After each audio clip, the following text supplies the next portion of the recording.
Hello guys, for today's video, ituro sa inyo kung paano i-maximize ang damage ni Limur or True Dragon.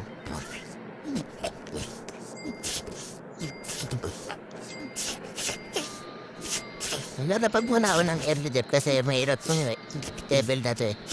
Kasi lalapag natin mga unit natin. Yan. Kailangan kahit hindi lahat ng attributes ilagay nyo, idalin nyo. Tapos yan, nature lamang wala ako kaya ginamit ko ang skill, yung ano niya, para magkaroon ng nature.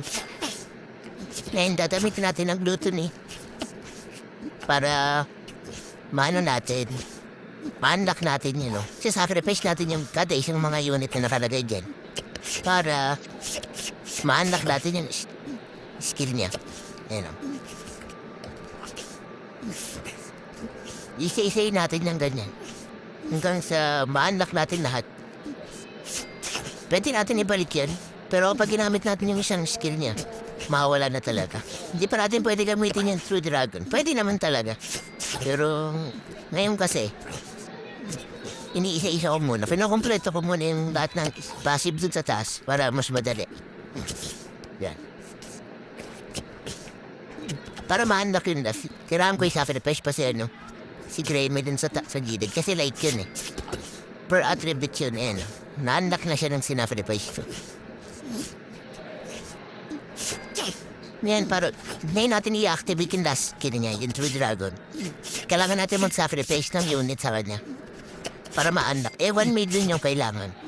Ngayon, for me, mas maganda kung max yung isa-sacrifice natin sa kanya para mas malaki yung bigay. Kaya ang ginagawa ko, pinapamax ko muna isa-isa. Kaya katulad yan, minamax ko isa-isa para mas madali. Saka mas malaki yung bigay na points. 1 million ba naman? Talaga yun.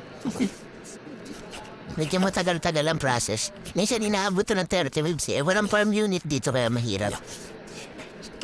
Mas madali ito sa Infinite or sa mga event. Kasi may farm unit siya. Tulad dun sa Shinjuku Bridge. Pwede dun mga idol. Magagamit mo to. Sasaglitin lang nili mo yung boss dun. Yan, medyo matagal pa kasi mahirap talaga mag-ipa ng pera dito eh.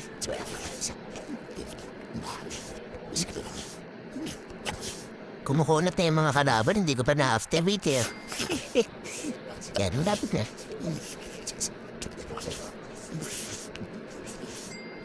Mas madali kasi talaga siya kung maps talaga yung unit mo eh.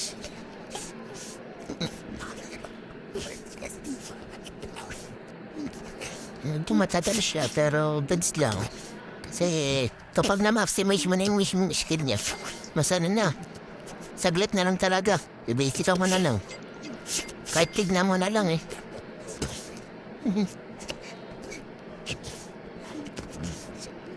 Hindi siya minak sa kala ko kasi aabutin na.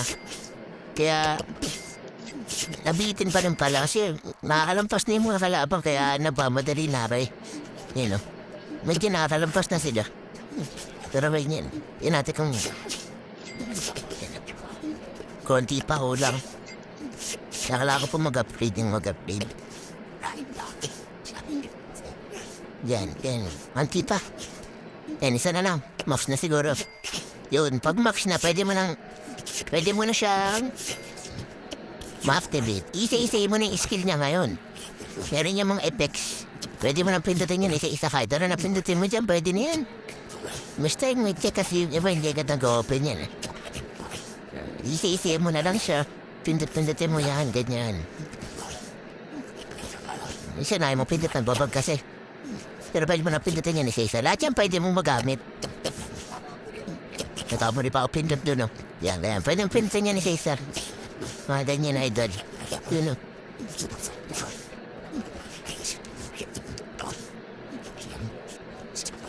So pag na-unlock mo na lahat yan, pag napindot mo na lahat, okay na bids na yan. Dito nagkamali ako ng pindot. Nasacrifice ko lahat agad. Ayun ang mali ko. Napindot ko yung last skill niya. Bawal yun eh. So pag pinindot mo kasi yun, hindi mo maximize yung damage na kailangan. Isa-isa yung mong sacrifice yun eh.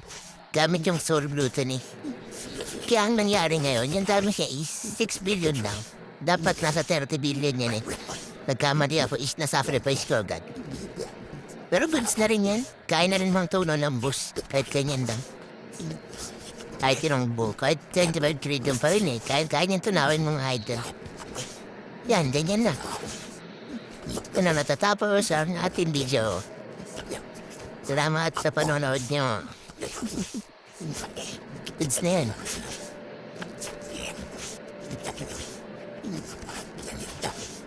Ganun, ano matapos? Guys, ang haba pala nung ano.